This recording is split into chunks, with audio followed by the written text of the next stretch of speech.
تو رمضان المبارک میں عموماً جو لوگ یعنی عربی کا ترجمہ نہیں جانتے ہوتے، ان کی خواہش یہی ہوتی ہے کہ نماز میں کنسنٹریشن کے لیے مصحف کو ہاتھ میں پکڑ لیں، کم از کم چلیں ہم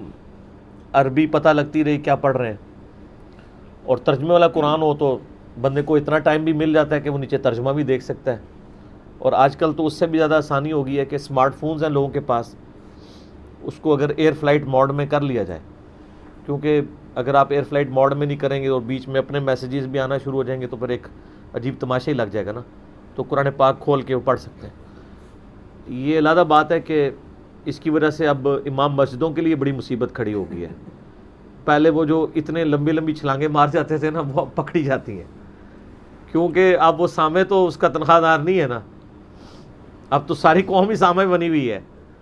وہ ایک تو خاموشی اختیار کر لے گا، وہ تو باقی جنہوں نے اٹھائے ہوئے قرآن وہ کیسے خاموشی اختیار کرے، وہ تو کہیں گے حضرت بڑی لمبی چھال ماری ہے۔ تو یہ اس کی وجہ سے یعنی علماء کے لیے بھی، علماء تو نہیں کرنا چاہیے، قاری چلے آج علماء کو چھوڑ دیتے ہیں، قاری حضرات اور جو حفاظ ہیں ان کے لیے ایک مشکل بن جاتی ہے۔ حالانکہ اگر وہ اپنی آخرت کو دیکھیں تو ان کو خوش ہونا چاہیے کہ ان کی غلطیاں یعنی صحیح طریقے سے پریسائزلی نکل سکتی ہیں، لیکن اس میں یہ بھی یاد رکھنا چاہیے کہ ہر بندے کا کام نہیں کہ لقمہ دے، یہ صرف سامع کا کام ہے کہ وہ لقمہ دے، اور اگر سامع نہیں دے رہا تو سامع ہٹا کے آپ خود سامع بن جائیں، لیکن ایک بندہ ہی لقمہ دے تاکہ وہ کنفیوز نہ ہو۔ اور لقمہ دینے کا طریقہ بھی سیکھنا پڑے گا آپ کو، یہ نہیں ہے کہ ذرا سی غلطی ہوئی تو آپ نے لقمہ دے دینا ہے، تھوڑی دیر انتظار کرنا ہوتا ہے، وہ پڑھنے والے کو خود ہی اندازہ ہو جاتا ہے کہ مجھ سے کچھ غلطی ہو گئی ہے، میں یعنی متشابہ آیات میں ادھر سے ادھر چل پڑا ہوں، تھوڑی دور جا کے وہ پھر واپس آ جاتا ہے۔ اگر اس کے باوجود وہ نہ آ رہا ہو پھر آپ اس کو پیچھے سے لقمہ دیں تاکہ وہ پیچھے سے شروع کرے تو وہ آگے اپنے آپ کو امپروو کر لے، لیکن یہ طریقہ آپ کو سیکھنا پڑے گا، ہر بندہ نہیں لقمہ بھی دے سکتا۔ تو اہل حدیث تو یعنی اس کو جائز سمجھتے ہیں، حنفیوں کے ہاں اس حوالے سے بڑی سختی پائی جاتی ہے، وہ کہتے ہیں نہیں جی بالکل مصحف اٹھا کے آپ پیچھے کھڑے نہیں ہو سکتے، یہ تو نماز کی کنسنٹریشن برباد ہو جاتی ہے۔ پہلے تو اس میں اصولی بات آپ سمجھ لیں کہ اس کی اصل تو دین میں موجود ہے، کیونکہ صحیح بخاری اور مسلم کی متفق علیہ حدیث ہے کہ نبی علیہ السلام اپنی نواسی امامہ بنت ابی العاص کو اٹھا کے نماز کی جماعت کروایا کرتے تھے، یعنی آپ صحابہ کو امامت، ورنہ تو آپ ایک صحابی کی ڈیوٹی لگا دیتے کہ اس بچے کو دیکھو، چھوٹی بچی آپ کی نواسی امامہ، یہ ویسے لوگ نام امامہ رکھ دیتے ہیں، یہ حمزہ یعنی الف کے اوپر پیش ہے، امامہ بنت ابی العاص، امامہ نام آپ علیہ السلام کی نواسی کا نام ہے، سیدہ زینب کی جو بیٹی تھی۔ تو صحابہ کرام کہتے ہیں جب سجدے کی باری آتی تو آپ اس کو چھوٹی بچی کو سائڈ پہ بٹھاتے، سجدہ کرتے، اور پھر جب قیام میں جاتے تو دوبارہ اٹھ سے اٹھا لیتے۔ تو اس سے یہ بات ثابت ہو گئی کہ مطلب آپ نماز کے دوران عذر کے طور پہ کوئی چیز اٹھا سکتے ہیں، یعنی یہ اس کی اصل ہے۔ سنن نسائی کے اندر اور مسند احمد میں تو ڈیٹیل سے آتا ہے کہ نبی علیہ السلام جب نماز پڑھ رہے ہوتے تھے تو سیدنا حسن و حسین کو بھی اپنی گود میں اٹھا لیا کرتے تھے، حتیٰ کہ آپ سجدہ بھی لمبا کر دیتے تھے جتنی دیر پیٹھ پہ وہ سوار رہتے تھے، اور پھر بعض اوقات آپ ان کو قیام کی حالت میں اٹھا کے رکھتے تھے، اور جب نماز پڑھنے لگتے تھے تو سجدے میں جاتے وقت سائڈ پہ کر دیتے تھے، اور نماز کی حالت میں آپ علیہ السلام یہ سارا معاملات اس سے ایک اصل پتہ چل گئی کہ نماز کے دوران اگر کوئی مصحف کھول لیتا ہے تو اس میں کوئی اتنا بڑا یعنی ایشو نہیں ہے۔ فقہ حنفی میں تو یہاں تک مسئلہ لکھا ہے کہ آپ کتا بھی اٹھا کے نماز پڑھ سکتے ہیں، لیکن ان کا اپنے بچے کو نہیں اٹھا کے پڑھ سکتے، کیونکہ وہ حدیث شریف میں آیا نا، کہتے ہیں کتا اٹھا کے آپ پڑھ سکتے ہیں۔ در مختار میں اس کے حاشیے رد المختار فتاوی شامی میں آپ دیکھ سکتے ہیں، وہ کہتے ہیں کتا اٹھا کے آپ نماز پڑھ سکتے ہیں اپنا، لیکن اس کا منہ باندھ لیں، یہ نہ ہو کہ وہ زبان ہی مار دے، کپڑے ہی نہ پاک ہو جائے۔ پورا طریقہ انہوں نے بتایا ہے کتا اٹھا کے نماز پڑھنے کا شرعی طریقہ، ٹھیک ہے، وہ کہتے ہیں سڑک پار کرنے کا صحیح طریقہ، تو کتا اٹھا کے نماز پڑھنے کا صحیح طریقہ، وہ کہتے ہیں کتا اٹھا لیں لیکن مصحف نہیں، آپ جناب یہ نہیں آپ اٹھا سکتے۔ تو معاذ اللہ یہ انہوں نے یہ نہیں مسئلے، اور ویسے بھی یعنی چونکہ علم حدیث سے یہ نابلد لوگ ہیں، ان کو آئیڈیا نہیں ہے چیزوں کا۔ باقاعدہ صحیح بخاری میں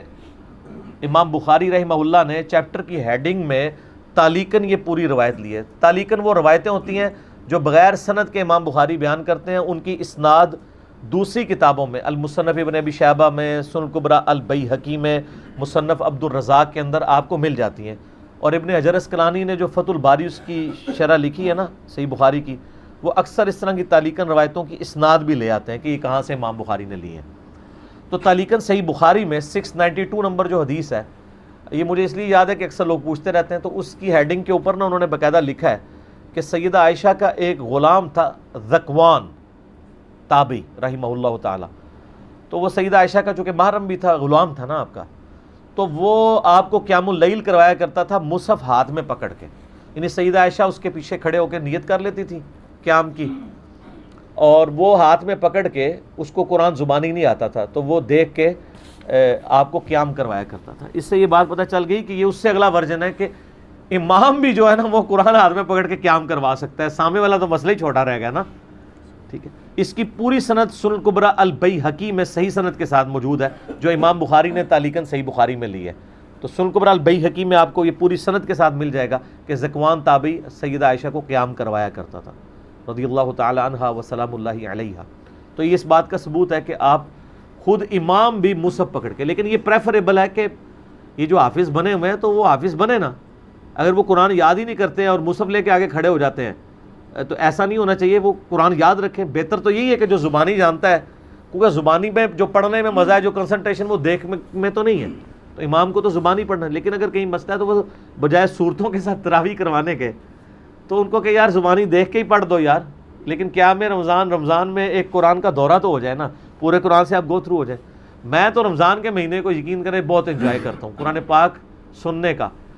قرآن پڑھنے میں وہ سرور نہیں ہے جو سننے میں ہے، اور یہ بخاری مسلم میں حدیث ہے، نبی علیہ السلام نے عبداللہ ابن مسعود کو کہا کہ عبداللہ قرآن سناؤ، ہائے ہائے، ان کا یا رسول اللہ قرآن تو آپ پہ نازل ہوا ہے، میں آپ کو قرآن سناؤں؟ آپ فرمایا مجھے دوسروں سے سن کے مزہ آتا ہے۔ تو کہتے ہیں میں نے سورہ نساء کی تلاوت شروع کی، جب میں سورہ نساء کی اس آیت پہ پہنچا کہ وہ دن کیسا ہوگا کہ جب ہم ہر امت میں سے گواہ اٹھائیں گے اور آپ کو آپ کی امت کے خلاف گواہی کے طور پہ اٹھائیں گے، تو آپ فرمایا ابن مسعود بس کرو، ابن مسعود بس کرو۔ کہتے ہیں میں نے نگاہ اٹھا کے دیکھا تو نبی علیہ السلام کی مبارک آنکھوں سے آنسو جاری تھے کہ مجھے اپنی امت کے خلاف گواہی دینی پڑے گی قیامت والے دن۔ نبی بڑے رقیق القلب ہوتے ہیں، امت کو شرم نہ آئے بے شک، لیکن امت کے پیغمبر کو اپنی امت کی فکر ہے۔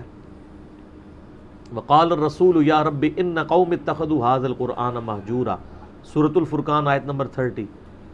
قیامت والے دن نبی علیہ السلام شکایت کریں گے کہ اے اللہ میری قوم نے، میری امت نے قرآن کو پیٹھ کے پیچھے ڈال دیا تھا۔ تو آپ علیہ السلام رو پڑے کہ مجھے اپنی امت کے خلاف گواہی دینی پڑے گی۔ کہا ابن مسعود بس کرو، ابن مسعود بس کرو۔ تو سننے کا مزہ آتا ہے۔ اچھا یہ تو تھا کہ امام نے اٹھایا، یہ تو بڑا ورژن ہے، ایگزیکٹ یہ ورژن بھی موجود ہے، مصنف ابن ابی شیبہ میں موجود ہے کہ انس ابن مالک رضی اللہ تعالیٰ عنہ علیہ السلام قیام رمضان یا قیام اللیل کروایا کرتے تھے، تو ان کا جو غلام ہے وہ ان کے پیچھے مصحف اٹھا کے کھڑا ہوتا تھا اور ان کی غلطیاں ہائی لائٹ کرتا تھا۔ وہاں امام والا تو بخاری میں مل گیا، مقتدی والا جو ہے وہ المصنف ابن ابی شیبہ میں موجود ہے۔ تو یہ دونوں چیزیں ثابت ہو گئی۔ اسی کی ماڈرن فارم آپ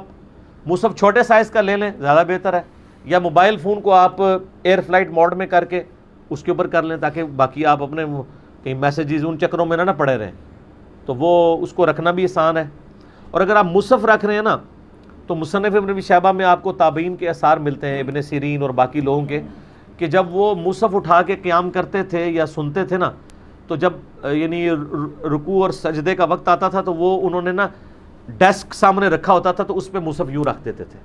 زمین پہ نہیں سر، پوائنٹ ٹو بی نوٹڈ۔ عرب میں تو وہ اللہ معافی سے زمین پہ بھی رکھ دیتے ہیں، تو وہ عجیب ہی ان کے معاملات ہوئے ہیں۔ تو اس کے لیے ہاں سر کے نیچے بھی رکھا ہوتا ہے، یعنی اس میں احتیاط کرنی چاہیے، قرآن کی بڑی رسپیکٹ ہے۔ تو زیادہ بہتر ہے کہ موبائل میں رکھے،